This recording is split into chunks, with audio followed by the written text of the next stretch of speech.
You are listening to Talk the Walk on AM 980 KKMS, more Spirited Talk Radio. We are having a conversation that is almost surreal. In fact, Mormon guy stopped by just to go, I want to make sure that this guy is actually real. And he's indeed real. Peter Hammond, sir, we want to thank you very much for your ministry and what you do and for being with us today, sir.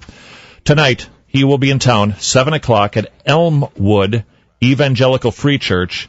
I'm going to give you the address. I'll tell you, this is, sir, if I brought my kids to this, could they actually watch it, or is it maybe a little too graphic? No, I'd say it's workable because I show these in churches and schools. I think kids should see this. I'm careful as to what's shown. We show enough that people can know, but it's not exploitative. But see, I think children should see this. I really do, because they should start to get a perspective at a very young age of what the war really is.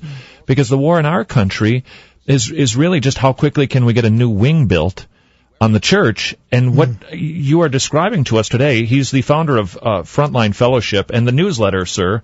I'm looking at people in what has happened to this man's back? Those are some of the white farmers in Zimbabwe just beaten with iron bars by Mugabe's thugs. They make them lie on the ground between two rows of people with iron bars and made them roll backwards and forwards while they whipped them. Some of the people have been whipped with barbed wire, got pictures of that, and just excruciating. That man on there, that other picture, he had 23 bayonets, pig sticker bayonets, Chinese AK-47 pig sticker bayonets, folding out ones stuck into his back 23 times. The atrocities being committed by Mugabe is horrific, but you know what's even more horrific? The fact that he gets away with it. He was the plenary speaker for the UN Summit on Sustainable Development last year, and he was applauded. Well, people knew what he's doing. I mean, this guy's destroying whole game reserves, destroying farms, murdering people. He's lawless. He's anti-Semite. He's racist. He's anti-Christian. Pastors are getting arrested in Zimbabwe for prayer. They're literally arresting pastors for praying for justice.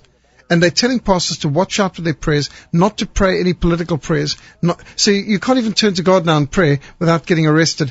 And the guy is applauded on platforms such as the United Nations and asked to speak on sustainable development. And can I carry a Bible in these places that you're describing and not get poked at with a bayonet?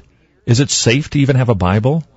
Not always. I mean, there have definitely been people who've been hammered for nothing other than being a Christian. Well, no, when you say hammered, is that just a colloquialism, or do you literally mean thump? I mean physically hammered, and not just with sometimes even with a hammer. There've been cases of them smashing every bone in both hands of people's hands with a hammer. There's been times with rifle butts. Well, you can see some of the pictures, but we've got documentation. It's just horrific. What's going on in Zimbabwe is state-sponsored terrorism. It is a national suicide. And remember, the guy was put there by the U.S. State Department. This particular picture of this man who has been bayoneted. Bayoneted, it's a verb now. Okay, 20-some times in his back. An individual, I understand. Well, no, actually, Mugabe would qualify for that. Both Mugabe's mind and soul and the soldier who carried this out. Now, that is an atrocity. That single instance is an atrocity that I can't even fathom. An individual could take a bayonet and jab somebody not once or twice, but 21 times. And notice the man's hands are tied behind his back with wire. To bayonet a guy on the back is bad enough. To bayonet a guy whose hands are tied with wire, that is cowardice and wickedness of the highest order. Yeah, but not only that, but I've got to believe, sir, there is a darkness going on for an individual to be able to carry that out that is seldom seen in this country. The man's demon-possessed. He speaks of speaking to departed spirits. He speaks of being possessed by certain spirits.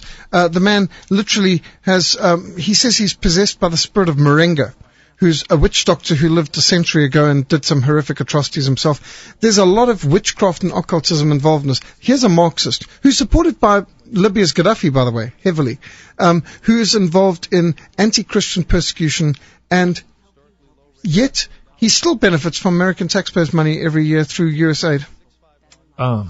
Now, he is Marxist. He is into witchcraft, the occult. is there a combination going on there where the occult and witchcraft is intermingled with Islam? We see that on some occasions. Certainly it's more intermingled with communism. We see that more. But I think that when you get down to it, most of the problems out there are spiritual. I believe that too. Now, the religion of Islam and the atrocities that they commit on Christians in these places, which go on for forever. The debate in our country since September 11th, when everybody got awakened to the whole concept of Islam and Sharia law and jihad, the debate has been, is Islam a religion of peace or is it not? Let's start with the continent of Africa. In Africa, is Islam a religion of peace? The longest war still raging today is in Sudan. Since 1955, the Muslim Arab North has been fighting the Christian Black South. The National Islamic Front government of Sudan has declared Islam the only official religion, Arabic the only language allowed, and they have been persecuting the Christians. I've worked in Sudan now for 9 years. I've done vast amounts of work from one side to the other in Sudan and conducted well over 1,000 meetings inside Sudan. I've been bombed in church services while preaching the gospel there. I have been shelled and rocketed while preaching the gospel in churches there. Every single church I've preached in Sudan, I've preached in a lot, has been bombed at least once.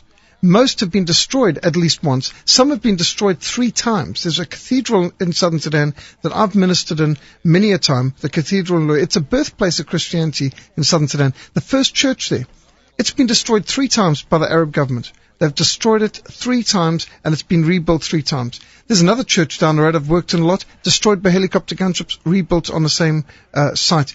So the Christians in southern Sudan know Islam to be an intolerant religion. Also, they show us, this is the slave traders' tree. Under this tree, the Muslims used to tether us up, us black people, and take us off as slaves.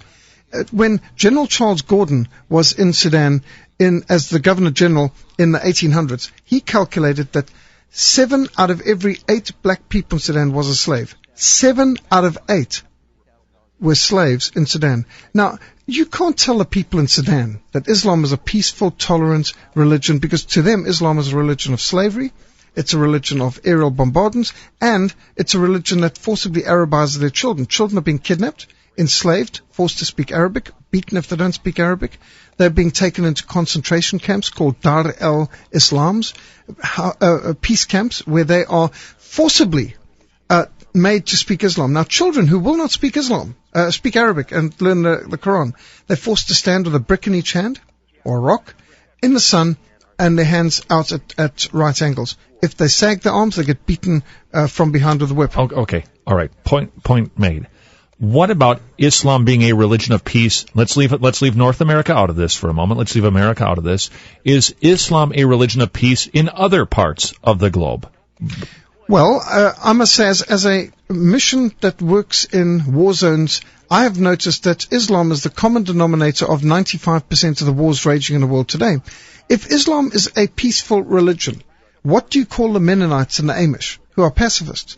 How does Islam qualify as a peaceful religion? In the first century of Islam, it attacked every neighbor it had and spread all the way across North Africa and into Spain. They say jihad is only in self-defense. What were Saudi Arabians defending in Spain, which is a long way away, and a bunch of sea in between? Not only that, but 3,200 churches were destroyed in North Africa in the first 100 years of Islam. 3,200 churches destroyed. North Africa was the land of Augustine and Tertullian and Origen, the top leaders of the Christian church. In the first 3 centuries of Islam, 50% of all the Christians on earth were wiped out by Islam. 50%. Now that means they were either killed, forcibly converted by the sword, or their children were taken from them and raised as Muslims against the wishes of the parents. The church lost a total of 50% of its total membership in the first 3 centuries of Islam. No wonder there were crusades. They were a reaction to centuries of jihad. And so I've got to say, from my experience, how can any journalist, politician, religious leader say that Islam is a peaceful religion? You can't say that from the Quran. There's 97 jihad verses calling for blanket, get out there and kill them all, cut off their hands and feet from opposite sides. Muhammad said it's the second most important deed of Islam is to participate in jihad, his second greatest command.